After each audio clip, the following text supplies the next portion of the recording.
Para a gente ter uma noção de por que o céu é escuro, né?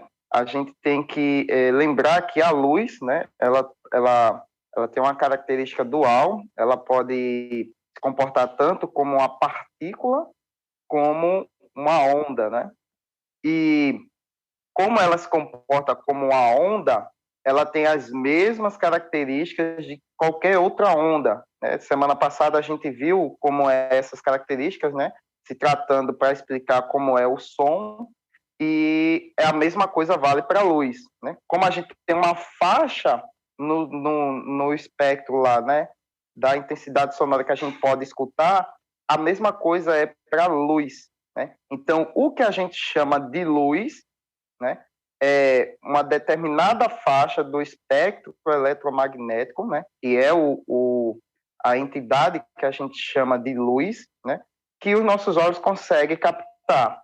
Então, todas as cores que o ser humano consegue distinguir está dentro dessa faixa de energia, né, sendo o comprimento de onda, né, mais energético, né, o que carrega mais energia, o que a gente percebe como a cor azul, ou violeta, ou roxa, né? E os de menor energia, o vermelho, laranja.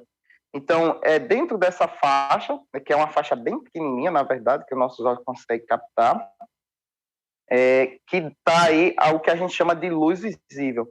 Para uma faixa mais intensa, né, que é, além do violeta, a gente tem o ultravioleta, né, que é ondas eletromagnéticas, né, então, de certa forma, luz que os nossos olhos não conseguem captar, né, mas a gente sabe que a gente tem que tomar cuidado, né, porque o ultravioleta causa câncer, né, porque elas são muito energéticas. Para baixo do vermelho, a gente tem o infravermelho, né, que é o responsável por transportar o calor, né? E aí a gente tem outras faixas, né, que a microondas, né? Microondas também, podemos assim dizer, é um tipo de luz. As ondas de rádio, na qual a gente está usando aqui agora para se comunicar, né? Fazer essa transmissão de vídeo e para o senhor apresentar o seu programa, também é um tipo de onda eletromagnética, ou seja, em outro caso, luz, né? E aí a gente tem também os raios-x, que a gente usa para fazer radiografia, né, do nosso corpo, e as mais energéticas de todas, que são os raios gamas, que são emitidos em explosões de bombas nucleares, pelas estrelas ou colisões de buracos negros, galáxias e estrelas de nêutrons. Mas vamos à pergunta, né? Por que que o céu é escuro, né, à noite, né? É justamente por conta disso, né? A gente tem uma coisa chamada paradoxo de Olbers, né? Que diz o seguinte: se o universo ele for infinito, então isso significa que existem infinitas estrelas, né?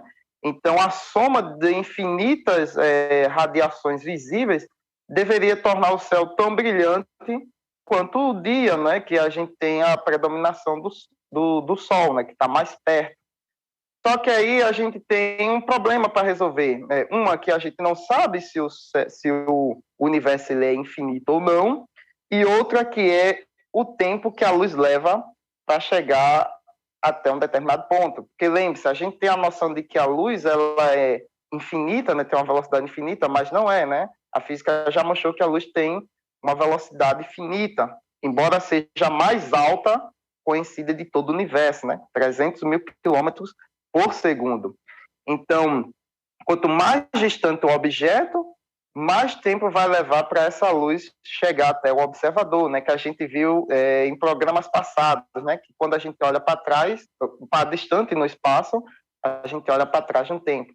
Então, existem objetos tão distantes no universo que a gente não consegue enxergar, não por causa de uma limitação da tecnologia humana, mas porque simplesmente a luz daquele objeto que foi emitida num passado tão distante não chegou a atingir ainda a Terra. Então, a cada ano, o universo aumenta de tamanho porque a luz de objetos mais distantes vai chegando na Terra, né, essa informação permite que a gente enxergue esse objeto. E como o ser humano ele está limitado, né, pela biologia a enxergar uma pequena faixa do espectro eletromagnético, né, que é o que a gente chama de luz visível, que é facilmente bloqueado por objetos, né, opacos.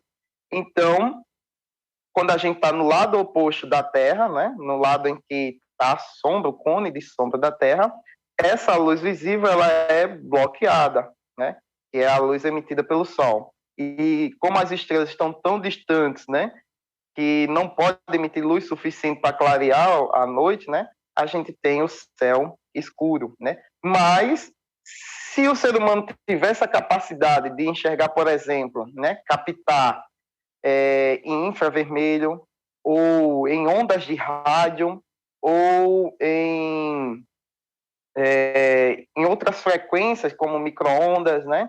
O céu à noite, né, ou o lado noite do nosso planeta, seria tão claro quanto o dia. Então, a gente tem esses dois fatores principais, né? Que é uma que os objetos no universo estão tão distantes, né? A gente não sabe se é infinito ou não. E mesmo que fosse infinito, né? Não dá para enxergar como claro como um dia, porque a luz desses objetos leva tempo para chegar até nós. E outra é que a nossa biologia, né? A nossa evolução humana, a evolução do nosso olho evoluiu para enxergar uma pequena faixa estreita do espectro eletromagnético, que ela é suficientemente boa para que a gente enxergue bem durante o dia e razoavelmente bem se você tiver uma certa quantidade de luz durante a noite, né, disponível para você enxergar. Então, tá aí a resposta de por que o céu é escuro à noite, né?